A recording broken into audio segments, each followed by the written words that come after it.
llegaron de nuestra mesa directiva. Veo a la doctora María de Jesús Brenes, que es la vicepresidenta. Está la doctora Silvia Yolanda, que es nuestra coordinadora de difusión. Está la doctora Patti Soriano, que es nuestra coordinadora de logística. Y Pedro Camacho, que está 2 veces,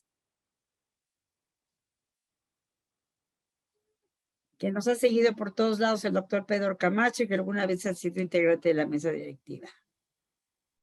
Bueno, disculpen que se tuvo que interrumpir la secuencia, pero bueno, esta es la portada, ya expliqué por qué el título. Esta es, digamos, ya la portada completa. Como ustedes ven en la parte de abajo, está el logo de ustedes, porque es uno de los patrocinadores de esta edición. En estos 3 epígrafes o 3 frases, se resume un poco por qué pienso que hay que hablar del paciente. La primera es de Voltaire, que Voltaire decía: los médicos prescriben fármacos de los que saben poco para tratar enfermedades de las que saben menos en personas de las que no saben nada. Como que no sabemos suficiente de los pacientes, sabemos más de enfermedades y de fármacos. Y William Osler, que es el arquetipo, el prototipo de médico clínico contemporáneo, él decía: más importante que saber cuál es la enfermedad que tiene el paciente, lo es saber cuál es el paciente que tiene la enfermedad. Y el tercer aforismo es este que dice: todos somos pacientes, reales o potenciales, así que ustedes y yo también somos pacientes y por lo tanto también estamos retratados en este texto. Bueno, debo decirles que tuve la osadía de presentar este libro a la Academia Nacional de Medicina para el concurso de obras médicas de 2020.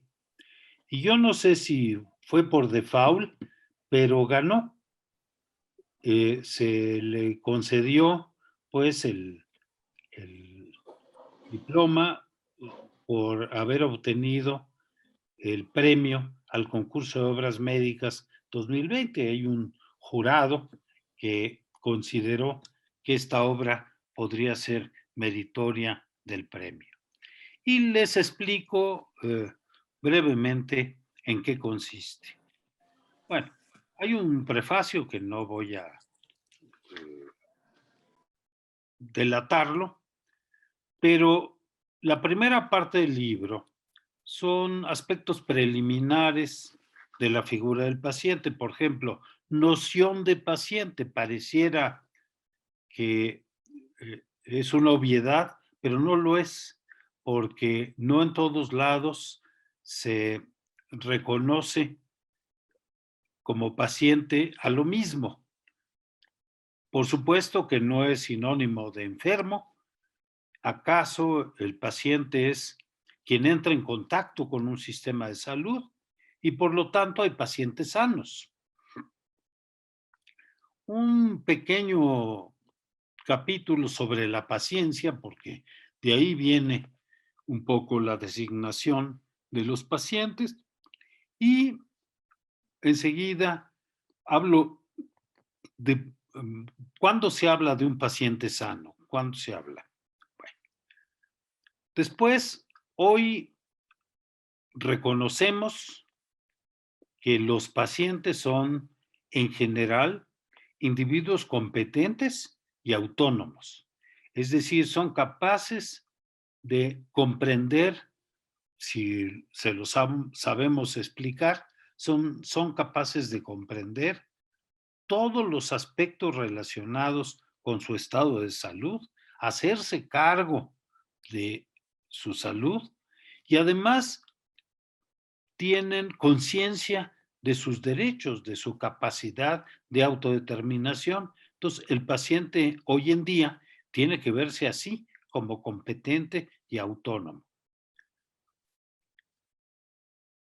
Después, cómo la época actual permite que los pacientes tengan acceso a la información médica, perdón por el error, que tengan acceso a la información médica. Hasta hace no mucho se hablaba de literatura exclusiva para médicos, por ejemplo, y hoy esto ya pasó a la historia. Hoy simplemente con un clic los pacientes tienen acceso a toda la información que quieran.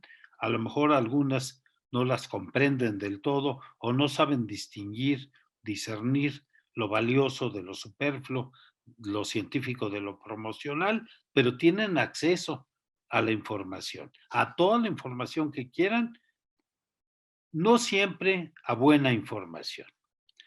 El siguiente capítulo se refiere al paciente y el libro, todas las maridajes que hay entre el paciente y el libro, desde los libros que hablan de pacientes, desde el paciente como un libro abierto para el aprendizaje, desde los pacientes que se han animado a escribir un libro o por lo menos sus experiencias, el libro como terapéutica, el libro como consuelo para los pacientes que están hospitalizados o convaleciendo, en fin, todos los maridajes entre paciente y libro. El siguiente capítulo se refiere a la seguridad de los pacientes. Como ustedes saben, este es un capítulo que le ha interesado mucho a la Organización Mundial de la Salud y que se han generado una serie de lineamientos de cómo asegurar que los pacientes no sufran los riesgos durante la hospitalización o durante la atención en general. Entonces, creo que es un capítulo también importante. La siguiente parte, la siguiente sección, habla del contexto. ¿En qué circunstancias se está dando el desempeño de los pacientes? Y empiezo por contrastar dos épocas, la de la vieja usanza, la época romántica de la práctica médica, la época de la atención a la salud bajo los lineamientos del siglo XVIII, siglo XIX, y lo que contrasta con la época contemporánea, que es completamente diferente. Lamentablemente, nosotros seguimos enseñando mucha de la práctica clínica del siglo pasado o antepasado y no corresponde con lo que la época contemporánea supone para la mayor parte de la gente. Después hablo de la percepción y el síntoma. Como ustedes saben, la parte subjetiva de la enfermedad se expresa como síntoma y los síntomas son percepciones que cada paciente las puede tener de una manera distinta. Luego, algo en lo que ustedes son expertos, que es comunicación. Yo nada más hago alguna pequeña descripción de la importancia de la comunicación en la atención de los pacientes. Y luego lo que es el sustento básico, lo esencial en el actuar de los médicos para con los pacientes, que es la relación médico-paciente o, si ustedes quieren, paciente-médico. Derechos y obligaciones de los pacientes están escritos, están normados, muchos sitios los tienen a la vista para que los pacientes se sientan en posibilidad de reclamar sus derechos y las autoridades de pedirles que cumplan sus obligaciones. Un capítulo especial es en derechos humanos, porque aunque muchos de ellos están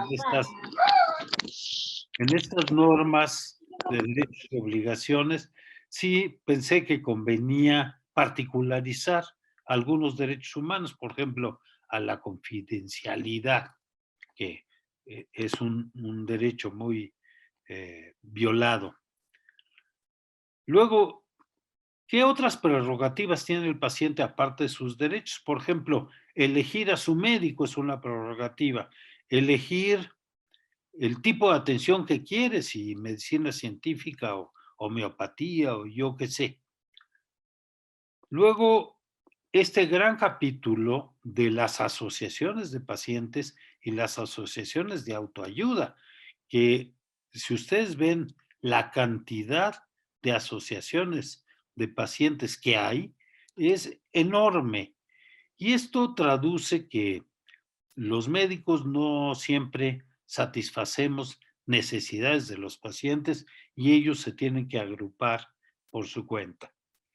Luego, los planteamientos que los pacientes le hacen a los servicios de salud, y aquí demandas, expectativas, necesidades, etcétera.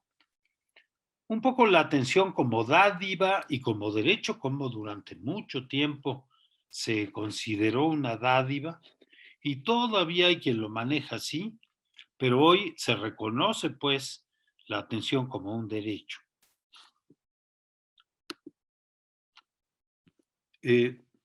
Todavía dentro del contexto, ¿cuál es la situación del paciente ante la medicina defensiva? Como ustedes saben, esta es una tendencia, una corriente que nos viene de Estados Unidos, en que los pacientes se someten a una serie de estudios o de pruebas, a lo mejor innecesarias en el momento, pero que el médico las hace para precaverse de eventuales demandas y reclamaciones. Entonces, hay un exceso de estudios, un exceso de pruebas, un exceso de costos y molestias por razones de una medicina defensiva. ¿Y cuál es la situación del paciente en esto? Igual la judicialización, como ustedes saben, las demandas están a la orden del día y hay quienes viven del conflicto y fomentan la demanda. ¿Cuál es el papel del paciente en esto? Este movimiento emancipador de los pacientes que se dice que hay hoy en día, los pacientes ya no se quedan callados cuando están inconformes, sino reclaman, demandan, se organizan y han generado movimientos de pacientes que han tenido sus logros, sus éxitos.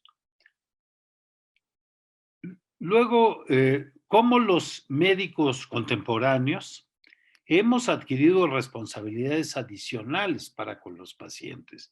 Ya no es solo hacer el diagnóstico, emitir un pronóstico y dar un tratamiento, sino muchas cosas más que han surgido en la época contemporánea. El paciente y la narrativa médica. Hoy, esta es una forma de enfocar la medicina a través de la narrativa, en que ya no es tanto la historia clínica como la historia de vida, en que los pacientes se expresan de acuerdo con su propio lenguaje, cómo perciben, cómo viven la enfermedad y cómo viven la situación alrededor de la enfermedad.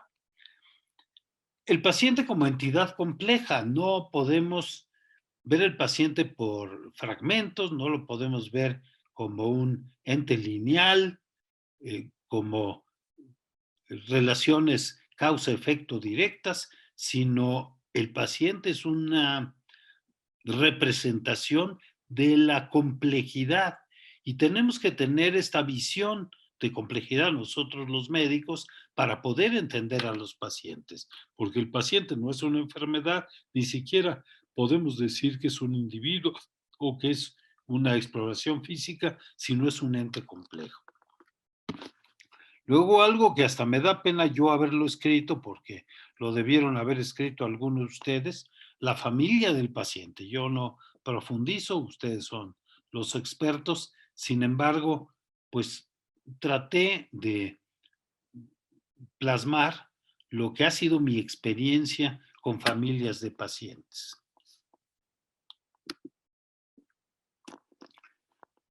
una sección de cuáles son los papeles de los pacientes hoy en día. Bueno, desde luego en la atención de las enfermedades, la persona más importante en la atención de las enfermedades no es el médico.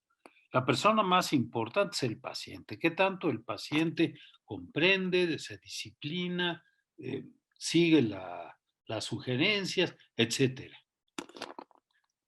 El paciente en la educación médica, ustedes saben que la enseñanza clínica se ha sustentado en pacientes reales durante mucho tiempo y los pacientes son unos participantes activos en la educación, ya no solo cooperando con los estudiantes, sino participando en la evaluación de los estudiantes.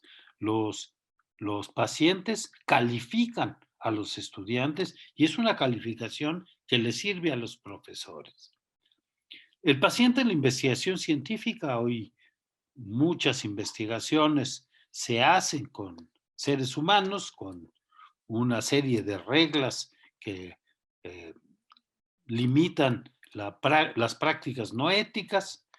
El paciente en la salud pública, ahora en la epidemia o en la pandemia, pues se ha visto la importancia de los pacientes. El paciente en la retroinformación. El paciente nos retroinforma de cómo sintió la atención, cómo ve la institución, qué sugerencias podría hacer para mejorarlo. Y la regulación social de la práctica. Los médicos estamos muy acostumbrados a ser autorregulados. En todo caso, aceptamos una regulación por la autoridad o una regulación por pares, pero una mejor regulación es la que hacen los pacientes, los que nos dicen cómo estamos actuando y recomiendan a otros pacientes qué tal es el médico que los atendió.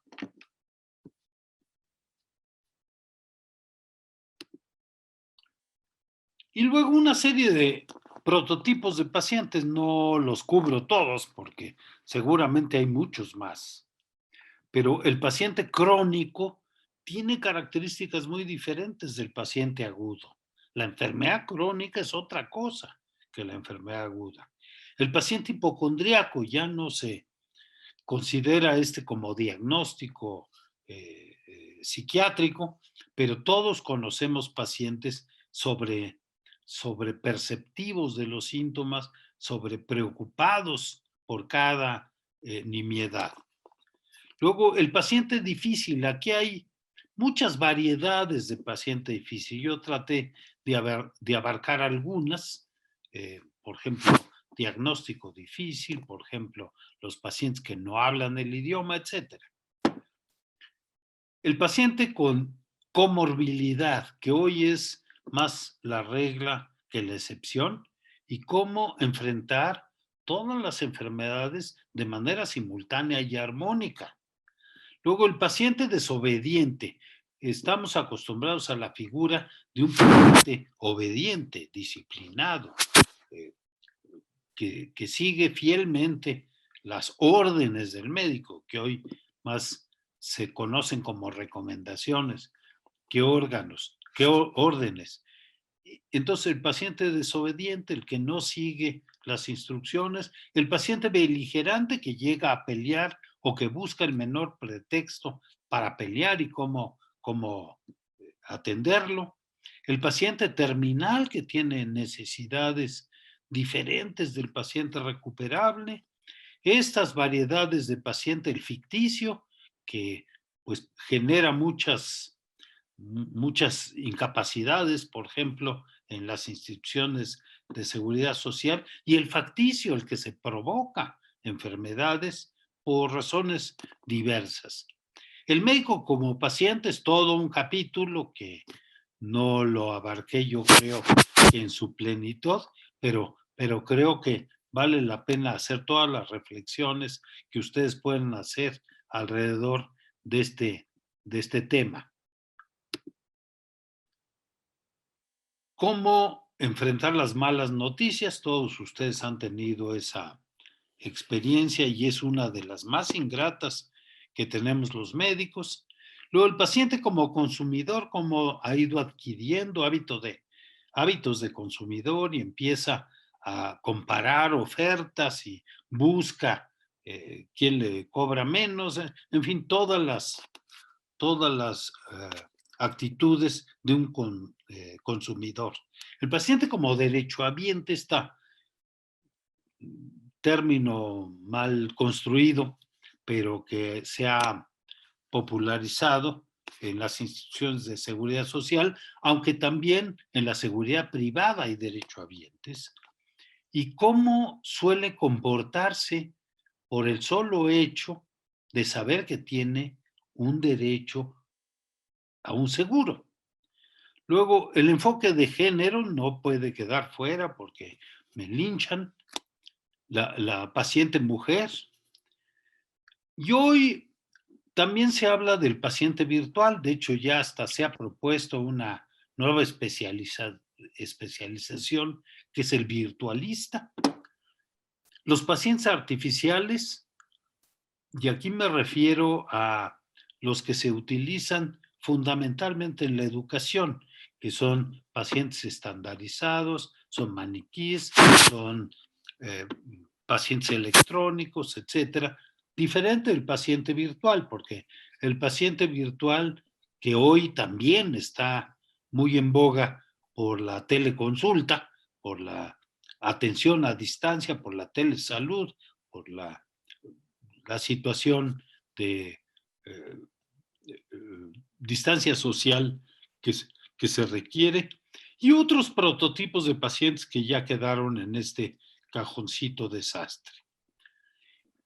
Y finalmente, una sección que se refiere a la educación del paciente, que también tenemos una responsabilidad como médicos. Educación para la salud, por ejemplo, cuándo usar los servicios de urgencias, cuándo sí acudir, cuándo se puede tomar una consulta telefónica, yo qué sé. Luego, ¿cómo elegir a su médico? Si uno tiene la oportunidad de elegir a su médico, pues hay una serie de recomendaciones que yo les hago, porque a veces el mercado de la salud es un mercado imperfecto y entonces buscan al médico más guapo o al que más publicita, etcétera. ¿Cómo hacer uso de los servicios? ¿Cuándo eh, pedir una cita telefónica o cuándo acudir a un servicio de urgencias? Todo esto del autocuidado de la salud, que la Organización Mundial de la Salud lo considera el recurso más importante para la salud, el autocuidado, que ustedes lo conocen muy bien. Automedicación y autoprescripción, que son un hecho y que más vale conocerlos bien y, si es posible, regularlos. La adherencia terapéutica, que es nuestro principal problema en las enfermedades crónicas, porque consideramos que con haber emitido la receta y dado la instrucción, ya terminó nuestra responsabilidad. Y lo cierto es que no, porque muchos pacientes simplemente no siguen las recomendaciones que les hacemos. El paciente y la muerte, que también es todo un tema que ameritaría un libro completo. El paciente y la farmacovigilancia, tiene una responsabilidad el paciente en la farmacovigilancia y nosotros tendríamos que adiestrarlo para la farmacovigilancia. ¿Qué hacer si tiene un efecto adverso o no tiene eficacia el tratamiento? ¿A dónde reportarlo? Etcétera. Y finalmente, el paciente del futuro. Esta es digamos, una imaginación alrededor de las tendencias que vemos hoy en día y cómo va a ser el paciente del futuro. Y al final, un colofón que cierra el, el libro. Ya el libro está en versión electrónica, pueden verlo en la editorial que se llama Palabras y Plumas Editores. Buscan ustedes en la web Palabras y Plumas Editores y les despliega la página del editorial y ahí pueden consultar el libro y bajarlo si lo creen conveniente. Y ya también está en papel, en físico, aunque todavía no está distribuido en las librerías. Pero si alguien tiene interés en adquirirlo en papel, pues también se pueden dirigir a la editorial Palabras y Plumas Editores y la editorial se los hace llegar o se pone de acuerdo con ustedes para hacérselos llegar. Bueno, yo hasta aquí concluyo, Georgina. No sé si tengan interés en hacer alguna pregunta o comentario. Sí. Estoy en la Muy bien. mejor disposición. Muy buenas tardes. El médico como paciente es el más complejo de tratar. ¿Qué nos dice? Bueno, es todo un capítulo. Sí es complejo de tratar. No somos buenos pacientes los médicos.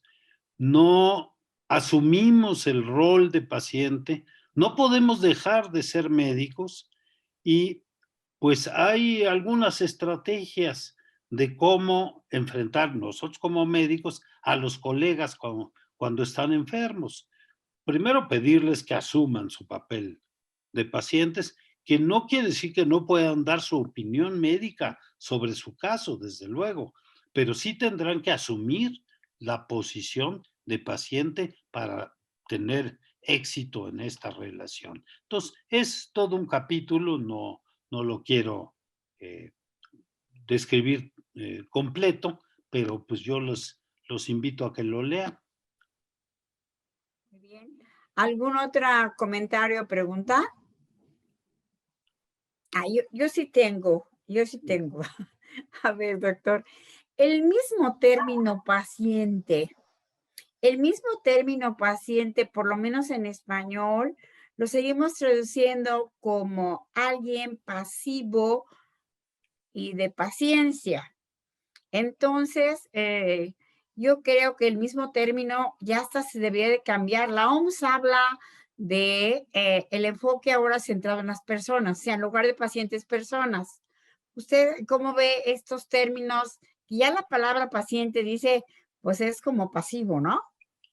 Bueno, se analiza ahí en el primer capítulo, en uno de los primeros capítulos, qué tan conveniente es seguir llamando paciente y qué alternativas hay para sustituirlo. Resulta que todas las otras alternativas, aunque pudieran sonar más eufónicas, no siempre traducen lo que significa el concepto de paciente. Entonces, yo concluyo que el término consagrado esté bien aplicado o no esté bien aplicado, el término consagrado es el de paciente.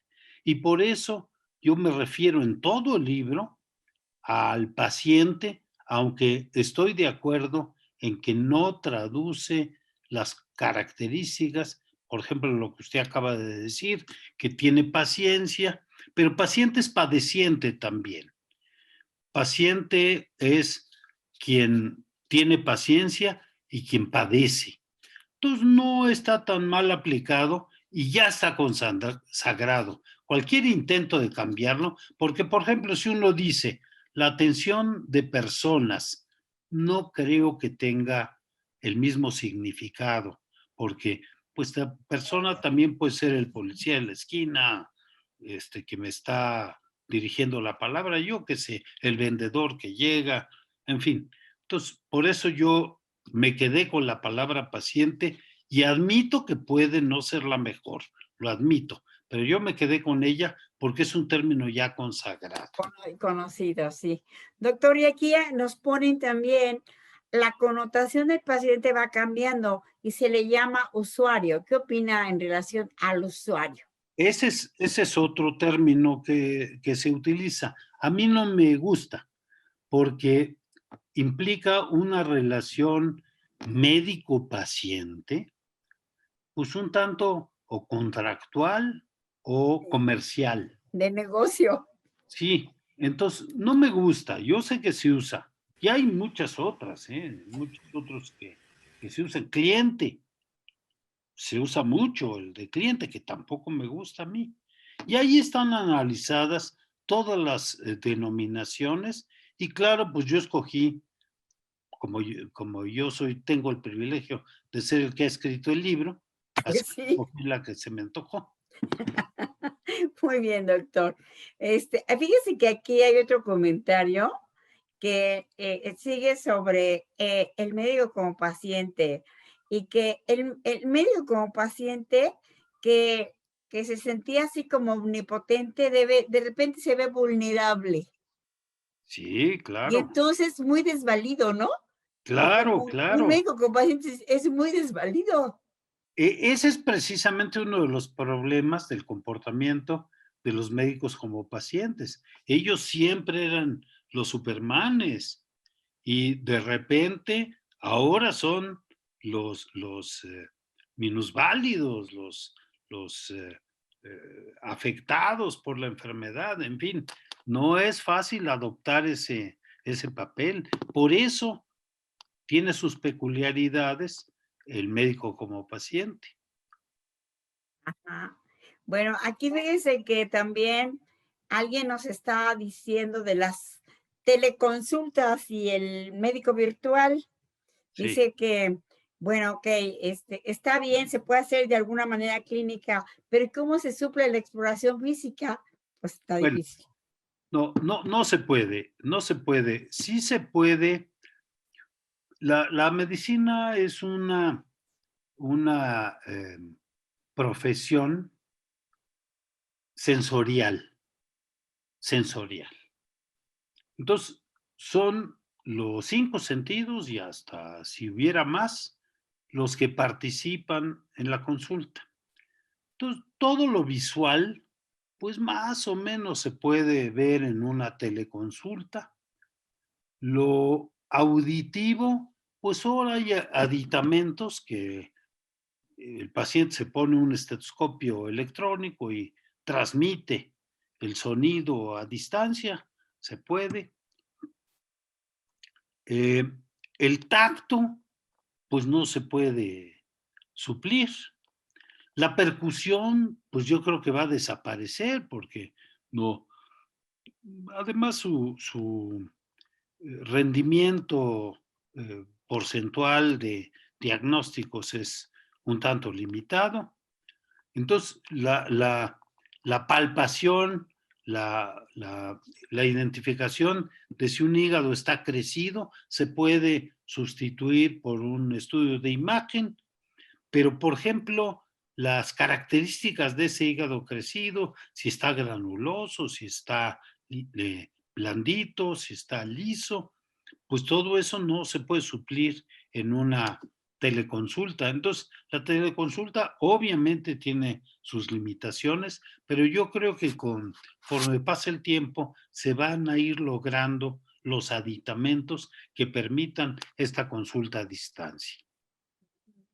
Bueno, aquí dice, ¿cómo podemos hacer valer el valor de la consulta por videollamada si ya hay muchas personas que lo consideran orientación que no debe ser remunerada? O Bueno, sea, me están hablando por teléfono, yo no tengo que cobrar. sí. Tradicionalmente, la asesoría telefónica no se cobra, Sí. tradicionalmente.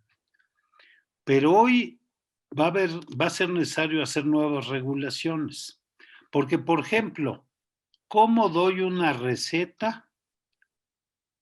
La puedo mandar este, por correo electrónico, por WhatsApp, pero en la farmacia me la reciben si es una receta de un medicamento controlado, me la reciben. No está bien regulado esto. Entonces, tiene que haber cambios en la regulación inclusive en las remuneraciones de los médicos a partir de consulta telefónica. Debo decirle que en estos días, pues yo he dado consultas telefónicas y teleconsultas porque no me dejan salir al consultorio, no me Imagino que no. permiten, ¿no? No me lo permiten. Entonces sí he dado consultas y aunque pues me da mucha pena cobrarles, casi todos insisten en pagarme, entonces me hacen un depósito bancario y esto pues ya se va acostumbrando la gente a manejarlo así y creo que pues hacia allá va el futuro, ni hablar. Aquí hay otro comentario que dice: felicidades, es un excelente libro con temas que abarcan muy completo. Definitivamente existe un cambio en la medicina y sobre todo en la medicina familiar, de manera importante, sobre todo ahora con las nuevas técnicas para impartir, en la novedad tecnológica que nos ha llevado a esta situación de pandemia. Dice que gracias que comparte usted esta importante información. Y bueno, pues aquí viene la sorpresa. La asociación ha logrado que el doctor Lifshitz nos dé un precio preferencial para la versión electrónica. Y bueno, la asociación, aquellos socios que se inscriban, los primeros 100 socios que se inscriban a este curso de capacitación, el 44 curso de educación de medicina familiar, pues van a tener su versión electrónica. ¿Y hermanos faltaría el autógrafo, doctor? Pues se los doy a distancia, se los mando a distancia. Se los manda, por favor, por ahí escaneados, ¿sí? Nada más pregunte su nombre. Bueno, muy bien. Pues aquí siguen con la teleconsulta. Dice que el paciente ha sido pasivo. A la fecha siempre espera que se le dé todo intentando que se haga responsable de su autocuidado.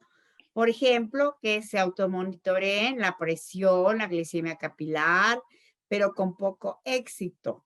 Aunque se le explica que ello es una forma de participar en su salud para que tengamos buen éxito, debe de ser un compromiso bilateral. O sea, yo como médico tengo mi parte, pero el paciente también debe tener su parte, ¿no?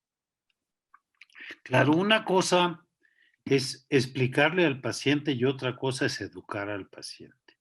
Y a veces no tenemos la metodología, ni la actitud, ni el tiempo para educar al paciente en lo que pretendemos.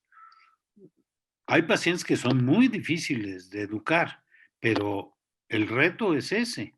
El reto es que ante todos los pacientes nosotros tenemos una responsabilidad en el sentido de lograr una adherencia, porque el verdadero éxito de la acción terapéutica es la adherencia, no la prescripción, es la adherencia. Doctor, yo también tengo mis dudas, ¿eh? Primero, usted habló de la confidencialidad. Nosotros tenemos, por ejemplo, para presentar el examen de certificación, nos piden que hagamos un estudio de salud familiar. Y bueno, en ese estudio de salud familiar, pues hacemos un estudio de una familia. Pero es válido que yo presente esa historia de la familia, ¿sí? Para certificarme y que la familia no se entere de que va a ser utilizado por mí para una certificación. Bueno, depende de cómo se presente. Yo la puedo presentar sin identificar a la familia, como anónima, y creo que eso es menos agresivo para la familia. Y la otra es solicitar autorización a la familia para hacer esa presentación y explicar de qué se trata. Yo creo, por ejemplo, los pacientes en el hospital y llegan los alumnos a atenderlos, Bueno, hay que explicarles a los pacientes, miren, son alumnos, ¿está usted de acuerdo en que se le acerquen? ¿Permite usted que vean el expediente o no? ¿O prefiere que no sea así? Y si se niegan, tienen todo el derecho. Entonces, yo creo que depende de cómo se haga el abordaje. Ajá. Pero yo pienso que sí tenemos que decirle al paciente que sin que lo identifiquemos, pues que eso que nos acaba de contar de su vida, sí lo vamos a exponer. Que, bueno, que nos autorice para hacerlo, que nos autorice. Y si no nos autoriza, pues no hay que hacerlo, aunque lo reprueben en el examen. Pues Yo sí, siento, yo pienso que antes de hacer un estudio de salud familiar, primero tenemos que decir, ¿por qué voy ándele, a hacer el estudio? Y luego mi idea es presentarlo para mi ándele. certificación. ¿Usted me da la anuencia? Eso Si es, no, ¿para qué lo hago, no? eso es, eso es. ¿Sería consentimiento informado? Pues si lo firmara y eso es consentimiento informado, pero no necesariamente. Yo creo que es un consentimiento verbal. Ajá. Bueno, doctor, y yo pienso que aquí alguien nos podría ayudar sobre la familia del paciente, porque todavía queremos dar consulta con la sola persona sin que lo acompañe alguien de la familia a la consulta. Y esto a nivel institucional, pues así existe como esa tradición de que no, usted solito. Entonces, usted, pues ha sido médico institucional, médico privado. ¿Usted Sí. cómo ha manejado esto de entra o no entra la familia y en qué momento? La decisión creo que es del paciente. Si el paciente prefiere que entre la familia, bienvenido.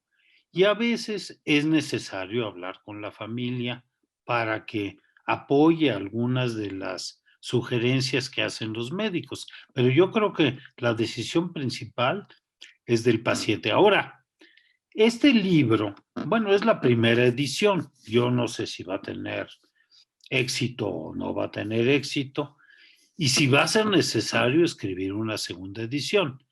De lo que sí estoy seguro es que el libro está incompleto y probablemente si las circunstancias son favorables, habrá que escribirlo nuevamente, reescribirlo nuevamente y desde luego estar invitados a ayudarme, por lo menos con esa parte de la familia. Mucho gusto. Muy bien, doctor. Tenemos aquí una manita levantada de la doctora Itzel Saraí Mora. Si por favor quiere hacer su intervención.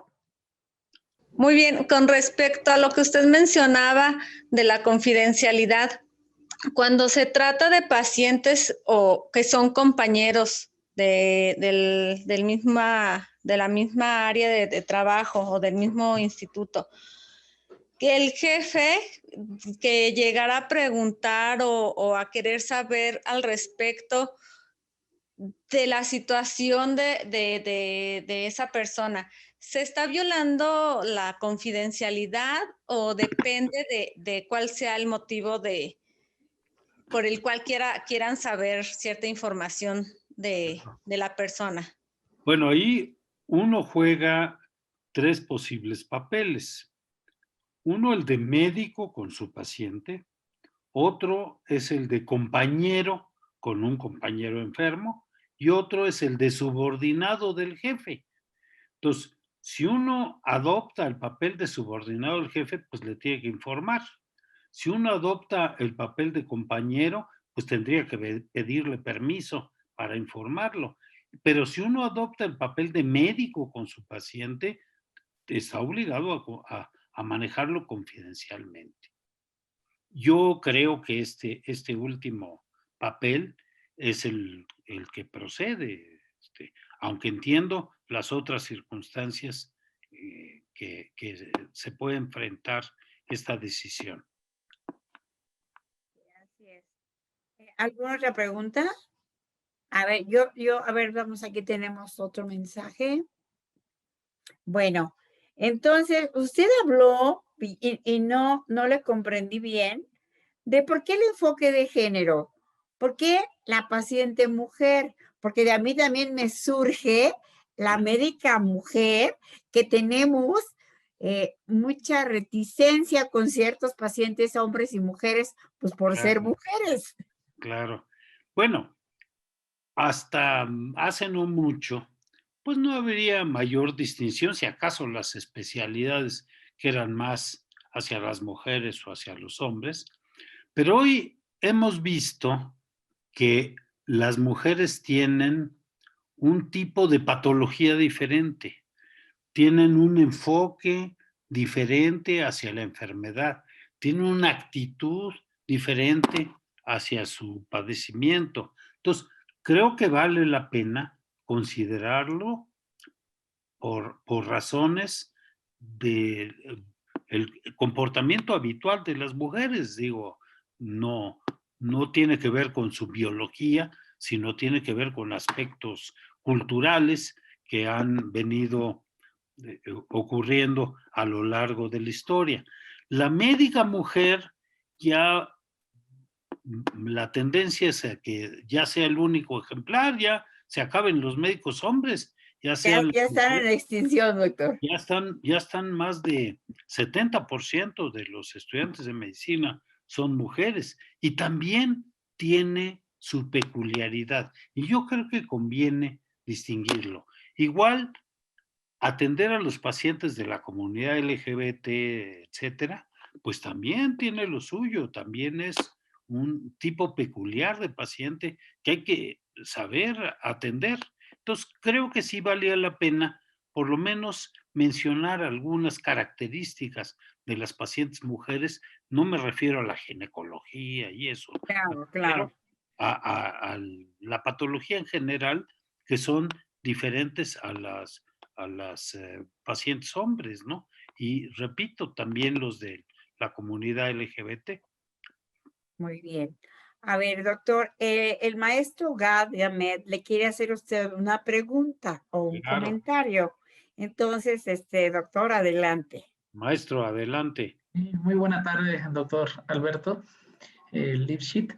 Es siempre un placer escucharlo en conferencias, ponencias y pues ahora con la presentación de su libro, el cual pues sin duda tiene elementos para ser un éxito. A mí al menos en esta charla que nos dio me significó esta descripción de variantes de pacientes que pudiesen existir. Ya por ahí algunos colegas veo en el chat del Zoom, hablaban de uno en particular que sí salta, que es bajo la definición de derechohabiente. Yo creo que sin duda, al menos para nuestra especialidad, medicina familiar, existe un vínculo muy estrecho entre las instituciones públicas y nuestra especialidad. Y eso, por supuesto, es algo que ya está implícito en cualquier panel o foro de debate de nuestra querida especialidad de medicina familiar.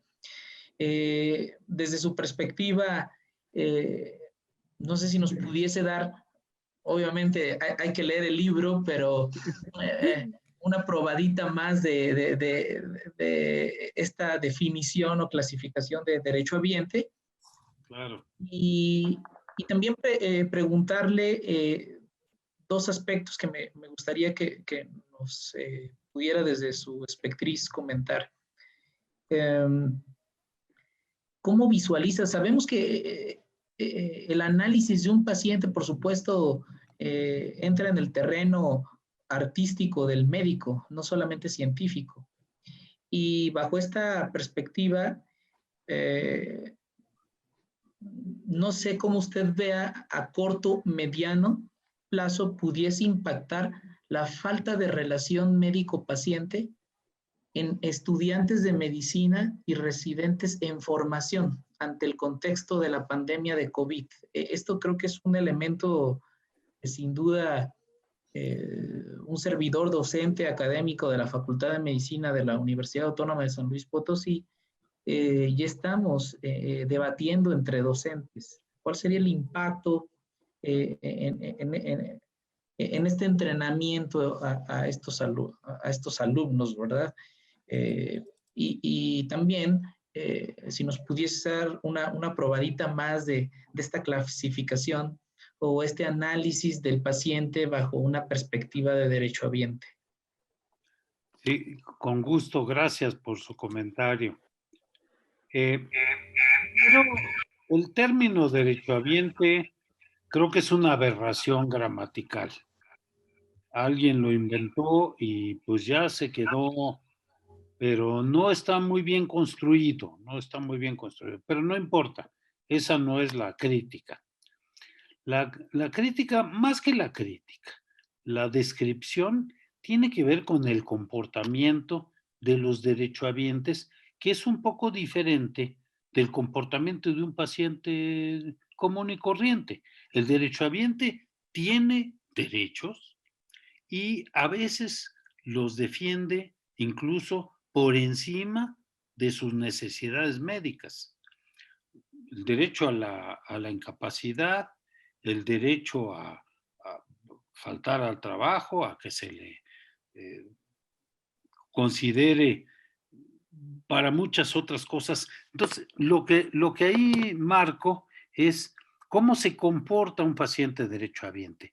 Por ejemplo, hay pacientes que tienen seguros privados y deciden aprovechar el seguro para operarse ahorita que tienen seguro, ¿no? Aunque no tengan la necesidad. Entonces, sí hay una influencia en el comportamiento de las personas que tienen esta prestación de un seguro médico. Y hay muchas más. Esta es una probadita, como usted me dijo.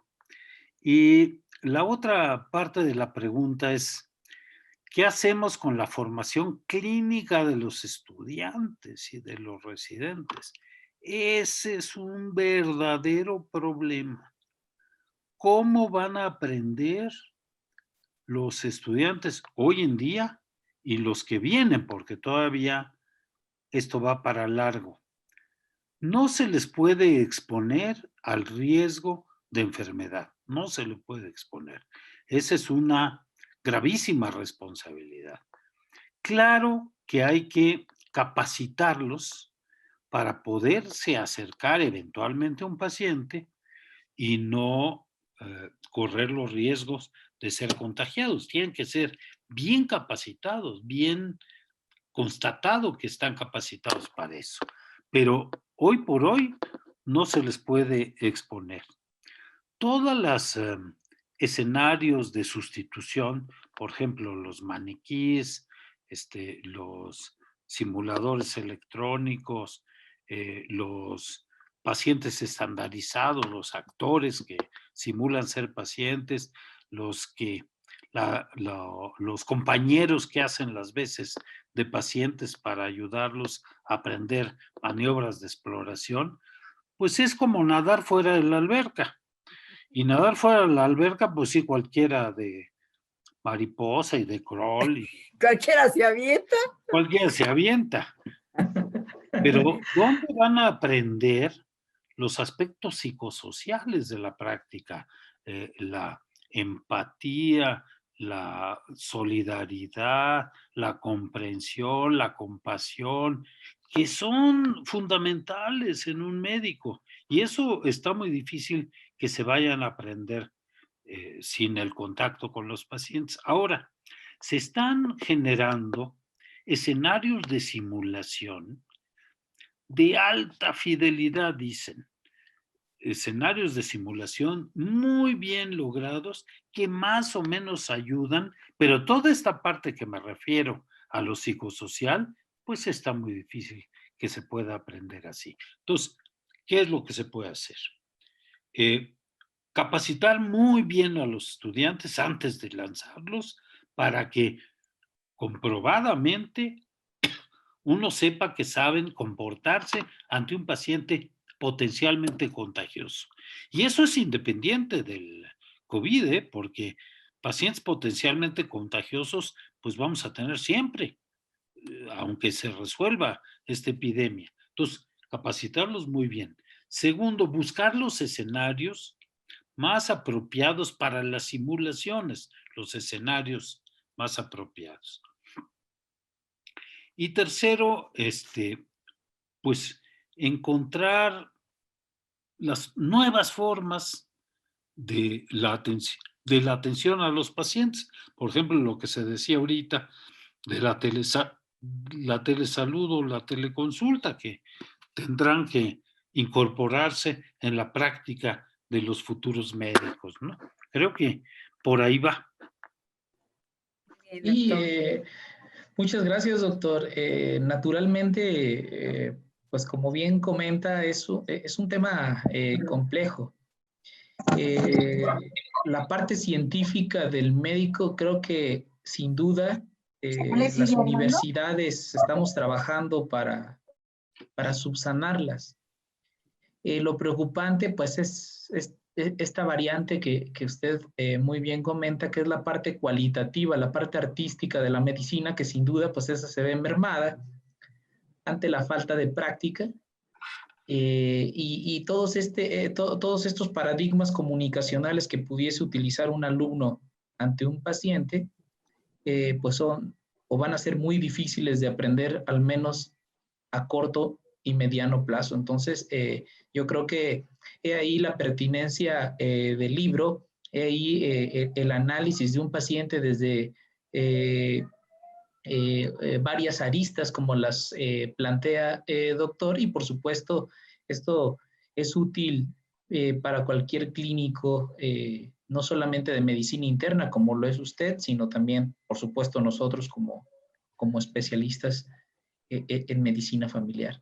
La incertidumbre, por supuesto, ante la pandemia, pues también nos trae fenómenos lamentables y desafortunados del paciente usuario desde una perspectiva de calidad o derechohabiente desde una perspectiva de seguridad social para con los médicos, ¿verdad? Agresiones físicas, verbales, y por supuesto esto nos lleva, y seguramente así lo reflexiona, o no sé si pudiese profundizar más en el aspecto de estas competencias que debe desarrollar el médico para subsanar defectos de comunicación que pudiesen existir.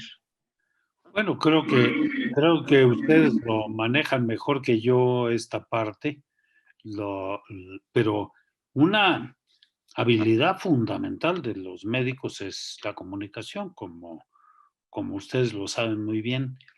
Y si uno analiza el comportamiento de los médicos, por lo menos los que yo veo en la práctica, pues tenemos muchas limitaciones, muchas deficiencias en esto. Creo que es una parte que se tiene que insistir más en el currículum y no solo mencionarlo, sino habilitarlos para una comunicación apropiada. Ya decía yo hace rato de cómo convencer, cómo educar a los pacientes, por ejemplo, que no tenemos ni la actitud ni la metodología para hacerlo. Creo que nos falta una buena parte en la formación de eso. Doctor, pues muchas gracias. Muchas gracias por ponernos a ir a la asociación al lado del logotipo de la Academia Nacional de Medicina, sí, que nos parece un verdadero honor. Y bueno, que nos considere usted a nosotros patrocinadores de su obra, un escritor que tanto ha hecho y tanto ha difundido diferentes ideas y diferentes conceptos de la medicina. Pues muchas gracias, doctor. Queda usted ratificado como miembro honorario de esta asociación. Bueno, pues muchas gracias a ustedes por su atención, ¿eh? Y Bueno, ustedes creo que van a seguir sesionando, sí, ¿verdad? vamos a seguir porque tenemos que presentar, que conocer el programa y luego tenemos que inaugurar. Ya se incorporó con nosotros la vicepresidenta del Consejo Mexicano de Certificación y bueno, pues ellos nos van a hacer la Pues, clausura. si no tienen inconveniente que yo me retire. No, ninguno, ninguno. Sesionando. Un gusto saludarlos a todos, ¿eh? Gracias, doctor, muy amable. Bueno.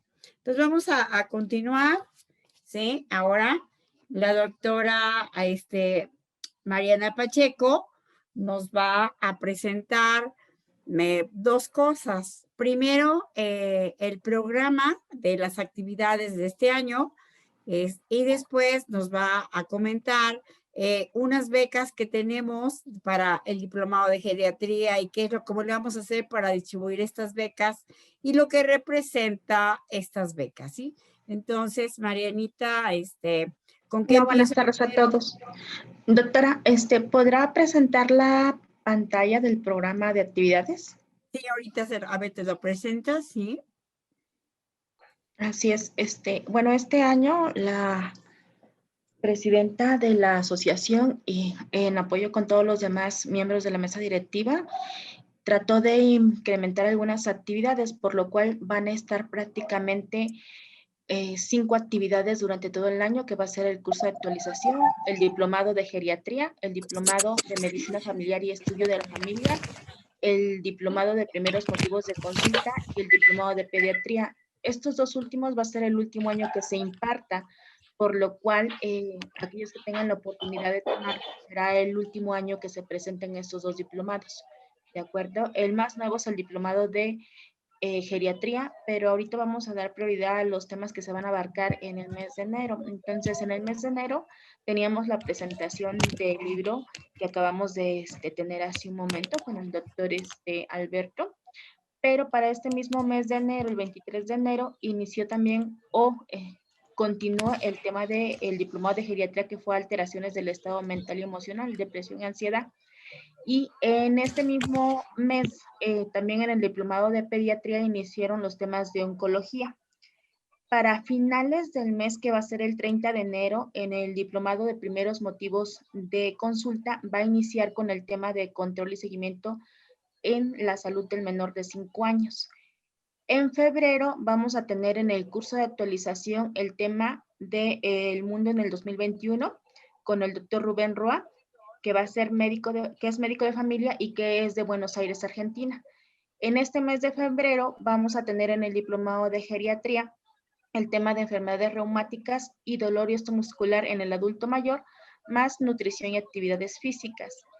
En el diplomado de medicina familiar y estudio de la familia va a llevarse a cabo el 13 de febrero la inauguración, el encuadre del diplomado de medicina familiar.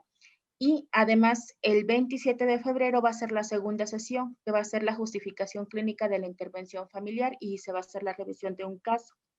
En este mismo mes, pero en el diplomado de primeros motivos de consulta, el 13 de febrero va a estar el tema de diagnóstico y tratamiento de la menopausia y climaterio. El 27 de febrero va a ser diagnóstico y tratamiento y rehabilitación de osteoartrosis y lumbalgias, y en el diplomado de pediatría vamos a tener crecimiento y desarrollo del niño y nutrición. Si le bajamos a la siguiente, doctora.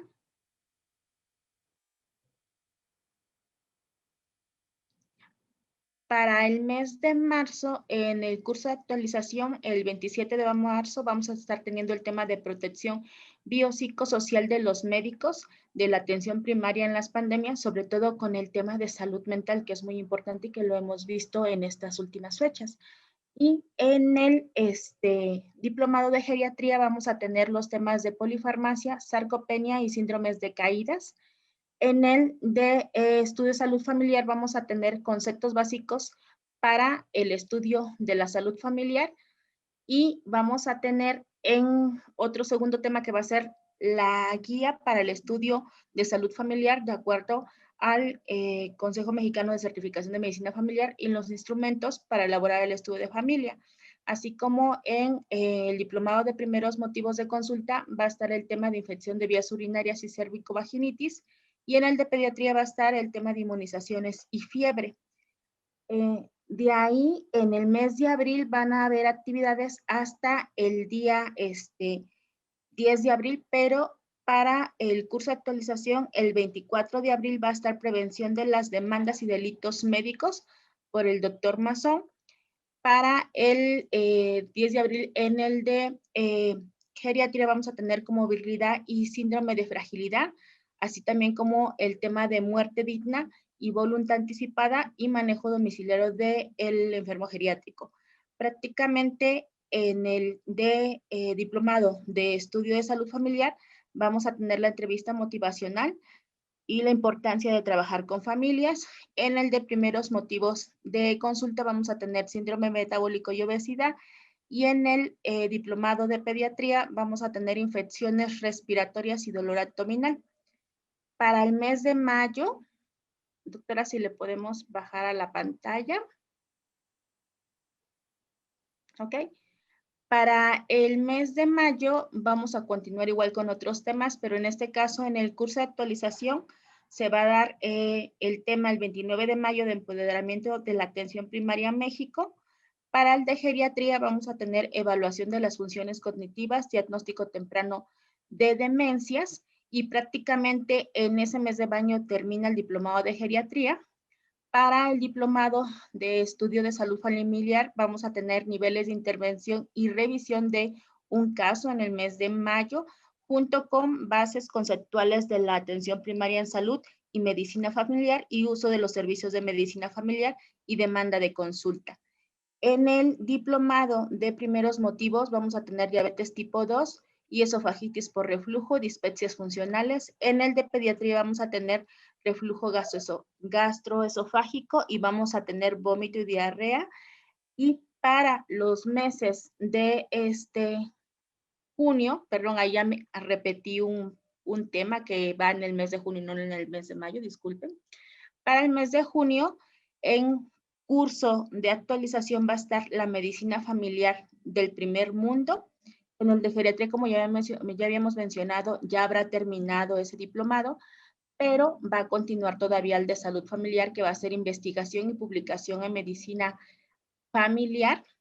En el diplomado de primeros motivos, que era el tema que había repetido hace un momento, que era esofagitis por reflujo, va a estar también en ese mismo mes de junio, infecciones agudas de vías aéreas superiores en niños. Y en el de pediatría vamos a estar viendo el tema de dermatitis atópica y vía urinaria. Por último, para los meses de julio, en la siguiente hoja, doctora, por favor. Para los meses de julio, en el curso de actualización vamos a tener servicios amigables de salud sexual y reproductiva para adolescentes del modelo de atención integral de salud sexual y reproductiva para adolescentes. En el diplomado de salud, de estudio de salud, vamos a tener administración de los servicios de medicina familiar. Y en el mes de julio, para el diplomado de primeros motivos, vamos a tener control prenatal con enfoque de riesgo en el embarazo, además de metodología anticonceptiva, hormonales y anticoncepción en adolescentes. En el diplomado de pediatría vamos a estar viendo temas como son alteraciones ortopédicas más frecuentes y convulsiones.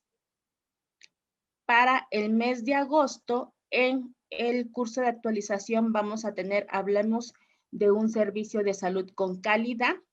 Ya para este mes habrá terminado el diplomado de estudio de salud familiar, pero continuarán los diplomados de primeros motivos de consulta con el tema de diagnóstico y tratamiento de la menopausia y climaterio y control y seguimiento de salud del menor de 5 años. Y en el diplomado de pediatría estarán viendo los temas de alergias y oncología.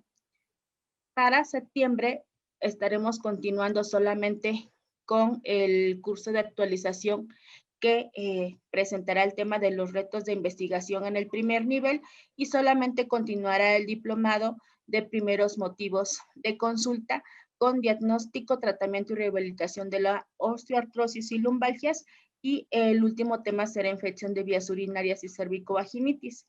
Para el mes de octubre, en el curso de actualización seguiremos con el tema de inercia clínica y metas terapéuticas, y para el mes de noviembre se llevará a cabo el congreso, que es por todos bien conocidos, de estilo de vida y vida con estilo, y para el mes de diciembre estaremos viendo el último tema, que será bioética médica y sus dilemas.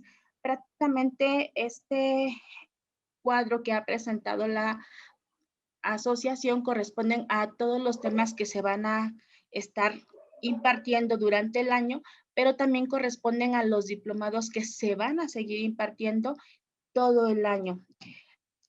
Con respecto a las becas, la doctora Patti Soriano nos va a dar la información. Efectivamente, hay un número importante de becas para los miembros, pero la doctora Patti se va a encargar de darnos esta información. Mira, antes de que pasemos a otro tema, nos están preguntando qué horario se va a manejar en las sesiones.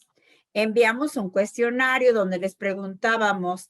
Entonces, ¿tenemos ya algún resultado de esta encuesta de si quieren las sesiones los jueves o los sábados? Sí, porque nosotros tradicionalmente lo hemos hecho en sábado, pero bueno, ya se dieron cuenta, muchas actividades en la mañana, entonces sí, lo tuvimos que pasar para en la tarde. Pero bueno, ¿hay algún avance de este cuestionario? Todavía estamos esperando que respondan todos los usuarios. A todos los miembros de la asociación se les envió a su correo este cuestionario para que pudieran contestar. Una gran parte comentó que en sábado, pero hay que recabar todos los resultados todavía. Bueno, muy bien. Entonces, por aquí nos dice Graciela Elizabeth que le interesa el diplomado.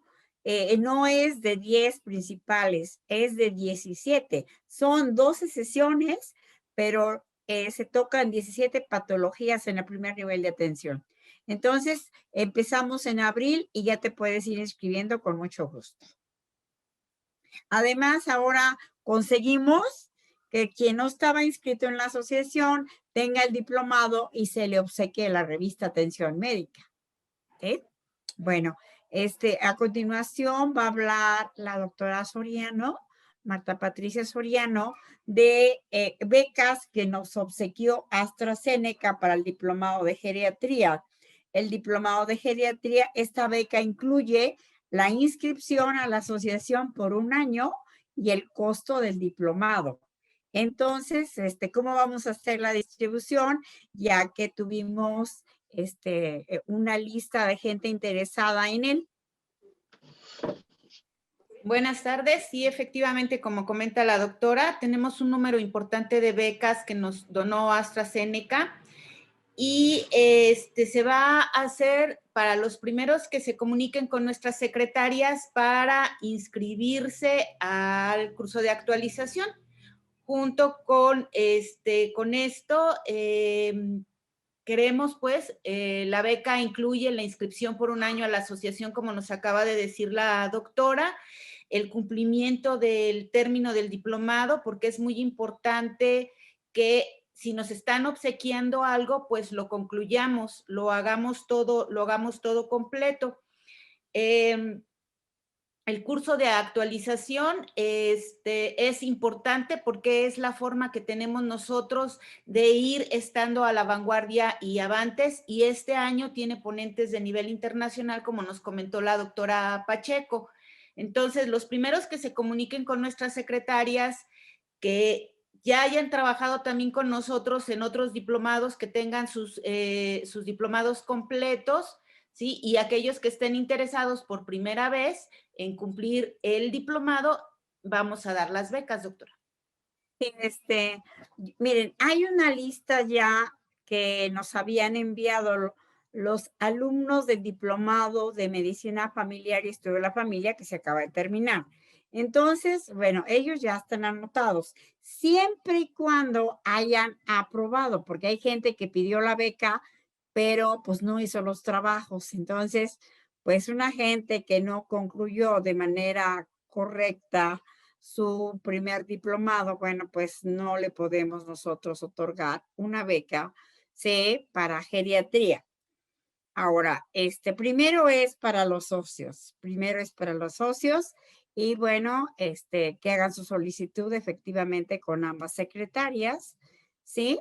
Y vamos a ver si están vigentes, si no están vigentes, etcétera.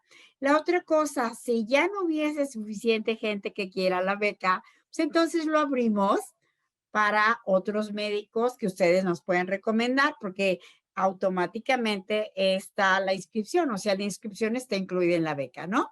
Entonces, pues hay gente que ahorita no quiere la beca, pues porque tiene muchas cosas que hacer porque está en una maestría, sí, porque está haciendo todo diplomado, entonces, o porque tiene muchos compromisos.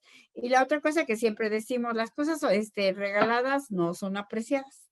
Entonces, pues sí vamos a estar muy al pendiente de que tome la beca, pues sí la termine, ¿no? Porque si no, pues entonces estamos regalando nada más. Y bueno, pues hay muchos médicos en el país, imagínense todos los que somos en el país que pudiesen aprovechar esta beca. Bueno, pues entonces, primero la lista que nos habían enviado y luego el pedir y hacer la solicitud con las secretarias. Muy bien. Luego dice, los que ya somos socios y ya habíamos solicitado la beca, no, pues estos ya habían solicitado la beca y ya la pagaron. Sí, si no se trata de solicitar la beca para que yo ya no pague, no. Esta es otra cosa, o sea, la beca es completita para los que no están en geriatría. Entonces, bueno, pues lástima que pues ya pagaron su diplomado, pero nosotros con estos que habían pedido, bueno, pues no los vamos a exentar de pago, van a tener que terminar de pagar. Nos da mucha pena, pero cuando nosotros empezamos el diplomado, no sabíamos que un laboratorio nos iba a donar becas, ¿sí? Muy bien. Entonces, ya por último, antes de pasar a la clausura y las palabras de nuestros invitados, les quiero compartir otra actividad que tenemos con AstraZeneca. Es el Seminario Científico de Atención Primaria 2021, del 17 al 18 de febrero del 2021. Y este es un curso que va a ser en cortesía para todos los miembros. Entonces, pues aquí están los integrantes de la federación y del consejo. Pues esto se va a abrir a todos los médicos generales y familiares del país que quieran. Hay 5,000 becas que está dando AstraZeneca. Está muy interesante el programa porque incluye aspectos de endocrinología, de cardiología, de nefrología, de infecciones respiratorias también. Entonces, yo pienso que va a ser muy interesante para todos. Y bueno, ya una vez estuvimos en algo que llamaron la cumbre. Yeah. Bueno, pues esto es todo. Bueno, yo le pediría primero a las damas, a la doctora Minerva Hernández, que nos haga favor de dar un mensaje, ¿sí? En relación al inicio de nuestras actividades, así como que nos debe la patadita de la buena suerte, ¿eh? Bueno, en general ustedes no necesitan patadita de ningún tipo, porque son muy exitosas todas las actividades que organizan y que desarrollan, porque toda la asociación participa y eso es algo muy valioso. En realidad, tanto la mesa directiva como los asociados de esta Asociación de Medicina General y Familiar siempre se ha caracterizado por ser muy dinámica y realmente pues no necesitan como tal una patadita. Más bien reconocerles el esfuerzo que hacen cada año para tener un programa académico de alta calidad que de pronto los vuelve referentes en su zona, en su región, para que otros médicos familiares puedan acercarse y puedan estarse capacitando de manera continua. De manera que yo les auguro mucho éxito este año. Tenemos muchos más retos de los que ya teníamos, pero creo que con el trabajo que ustedes han venido realizando, el compromiso de la mesa directiva, pues ahora sí que el liderazgo de su presidenta y su vicepresidente, me parece que van no solo a cubrir el programa que tienen planteado para este año, sino que posiblemente en el camino se les puedan cruzar por ahí algunas otras ideas y que de pronto también estén adhiriendo a otras actividades académicas. De manera que yo les felicito a todos por estar interesados en continuar preparándose. La etapa más larga de formación de cualquier médica, la educación médica continua, y obviamente pues depende de cada uno de nosotros estarnos capacitando. Hace un momento con el doctor Alberto, él nos hablaba de que pues tenemos muchas áreas de oportunidad, los médicos, particularmente en la comunicación. Y aunque los médicos familiares podemos pues de alguna manera decir que tenemos cierta experiencia en acercarnos con la familia, también debemos de ser honestos y saber que tenemos áreas que nosotros todavía podemos pulir y todavía podemos perfeccionar todavía más, incluso con herramientas personales que nosotros tenemos y que no hemos desarrollado por completo y que seguramente a través de la educación, a través de cursos o talleres que sean adecuados para esto, lo vamos a lograr. Así que mucho éxito para este 2021 que está arrancando. Tenemos muchos retos por delante y les aseguro que el primer nivel de atención tiene todavía muchos más. Tenemos muchos en puertas y siempre hemos sido base del sistema de salud. Hoy que atravesamos por esta pandemia, nuestro país nos necesita mucho más y nuestros pacientes también. Así que no los dejemos solitos, sigamos acompañándolos. Felicitaciones a todos. Gracias. Muchas gracias por la invitación. Bueno, muchas gracias a la doctora Minerva Hernández, que es la vicepresidenta del Consejo y que próximamente la veremos en la presidencia. A ver, el maestro Gad, de sus palabras, por favor, y de una vez nos inauguras las actividades académicas del 2021. Sí, claro, muchas gracias, maestra Farfán. Pues qué decirles, miren, a veces uno las palabras que comenta en los foros o en las inauguraciones, pues van muy de la mano del momento contextual que vive en retrospectiva el ponente, a veces de los últimos días, ¿no? Y es inevitable escapar de esa percepción, pues todos somos humanos. Yo creo que mi comentario va de la mano de vivencias de estos últimos días de un servidor en este contexto de la pandemia y de aspectos sociales propios de mi estado. Y bueno, y de lo que uno se percata a nivel nacional de las redes sociales, por ejemplo, ante una crisis como es la pandemia.